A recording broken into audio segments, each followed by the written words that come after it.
Hi hello నమస్తే.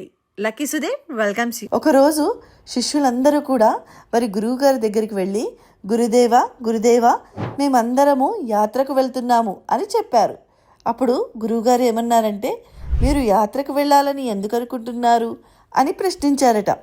అప్పుడు ఆ శిష్యులు ఏమన్నారంటే, మేము మా భక్తిని పెంచుకోవడానికని వెళ్దామనుకుంటున్నాము అని చెప్పారట. అప్పుడు గురువుగారు అన్నారట, సరే అట్లయితే నాకు ఒక చిన్న ఉపకారం చేసి పెట్టండి అని చెప్పాడట.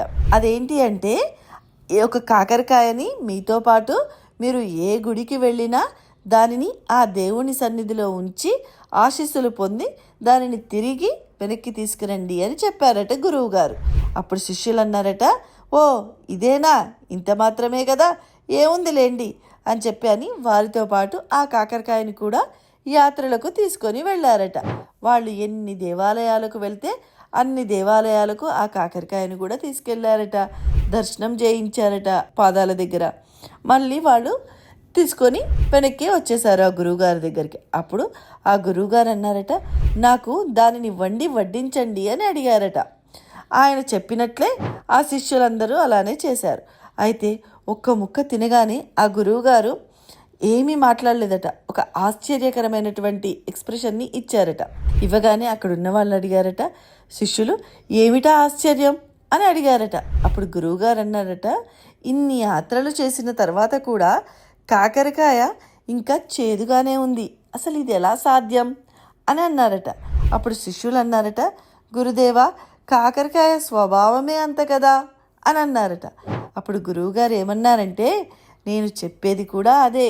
మీ స్వభావాన్ని మార్చుకోకుండా యాత్రలు చేయడం వలన మీలో మార్పేమీ సంభవించదు.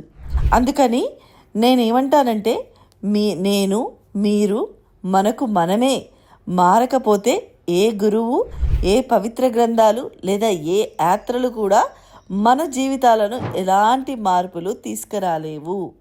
అది మన స్వభావం ఎలాంటిది అయినా కానీ, ఏ పరిస్థితిలో అయినా కూడా ఎక్కడికి వెళ్ళినా అదే స్వభావం ఉంటుంది. ఎంత మార్చుకోవాలనుకున్నా ఎలా మారుతుందా? మారదు కదా. మనము అలాంటి వాళ్ళమే. మార్పు అనేది ఏదైనా ఉంటే ఒక పుస్తకం చదివినంత మాత్రానో లేదా ఇంకెక్కడికో వెళ్ళినంత మాత్రానో మారదు. అది నీ బుద్ధి అలాంటిది, నీ స్వభావం అలాంటిది అని చెప్పాను అని చెప్తున్నాడు. నీ స్వభావాన్ని మార్చుకోకుండా యాత్రలు చేయడం వల్ల మీలో మార్పు సంభవించదు అని చెప్పాడు. అంటే దాని అర్థమైంది అనుకుంటా మీకు. ఏమిటంటే, మీ స్వభావాన్ని, అంటే మీరు ఇక్కడ ఉన్నప్పుడే మీ స్వభావం అలా మారలేదు. అటువంటిది ఆ తీర్థయాత్రలకు వెళ్ళినంత మాత్రాన మారుతుందా? మారదు కదా. ముందు మనలో మార్పు మనం ఎక్కడైతే మొదలవుతామో అక్కడే మన మనసులో మార్పు అనేది మొదలైతే మనం ఎక్కడికి వెళ్ళినా కూడా మారచ్చు. అంతేగాని పలానా గుడికి వెళ్తే మారుతుంది, లేదా అంటే పలానా దగ్గరికి వెళ్ళి మాట్లాడితే మారుతుంది, కొద్దిసేపు స్నేహితులతో మాట్లాడితే మారుతుంది, లేదా ఇంకెవరో ఏదో చెప్తే మారుతుంది, అది కాదండి.